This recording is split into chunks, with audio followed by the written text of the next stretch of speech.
Say what's up mga balakubak. Yung flex lang natin ano, ito yung ating screw type compressor, okay?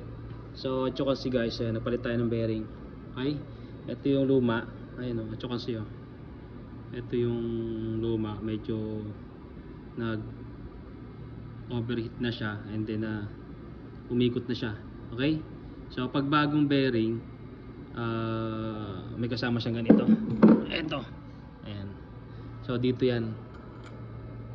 Hindi na natin kinabit dahil meron pa naman isa. Hindi pa naman siya sira. Okay?